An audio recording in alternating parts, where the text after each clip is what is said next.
Good morning. This is Father Stephen Kelly from St. John's Church in Detroit. We're continuing our series of daily morning meditations, where we generally look at one or another of the lessons that are assigned for morning or evening prayer, what is known as the Daily Office Lectionary. Today is Monday, and today we start our new church season. We actually started it yesterday. That is what is known as Trinity Tide, and so we'll be numbering our Sundays starting from today all the way through the end of November as Sundays after Trinity. So we had Trinity this past Sunday. We're now Monday in Trinity Week, and we've actually started. We start in our morning lectionary and evening lectionary. We begin Ezra's Old Testament book, and we also are beginning Luke's Gospel. But I thought, let's do the second lesson for evening prayer, because we're continuing our way through Acts of the Apostles, which we started with talking about the resurrection, and then the ascension, and then Pentecost. Now we've jumped up to chapter number 7, and we're hearing the testimony of Saint Stephen, who has been brought before the council. Chapter 7, beginning at verse number 1. Then said the high priest, "Are these things so?" And he said, "Men, brethren, and fathers, hearken. The God of glory appeared unto our father Abraham when he was in Mesopotamia, before he dwelt in Charan, and said unto him, Get thee out of thy country and from thy kindred, and come into the land which I shall show thee.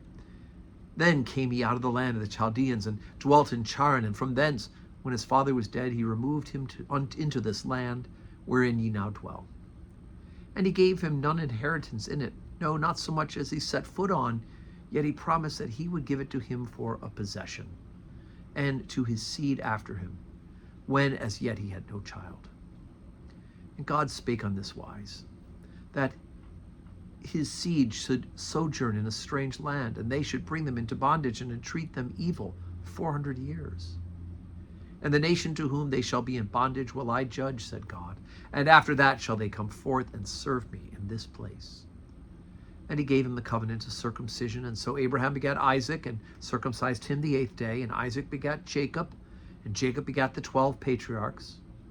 And the patriarchs, moved with envy, sold Joseph into Egypt, but God was with him, and delivered him out of all his afflictions, and gave him favor and wisdom in his sight, in the sight of Pharaoh, king of Egypt, and he made him governor over Egypt and all his house. Now there came a dearth in the land of Egypt and Canaan, and the great affliction, and our fathers found no sustenance. But when Jacob heard there was corn in Egypt, he sent out our fathers first. And at the second time Joseph was made known to his brethren, Joseph's kindred was made known unto Pharaoh. Then sent Joseph and called his father Jacob to him, and all his kindred, 75 souls. So Jacob went down into Egypt and died, he and our fathers, and were carried over into Shechem, and laid in the sepulchre that Abraham brought for a sum of money from the sons of Emor, the father of Shechem.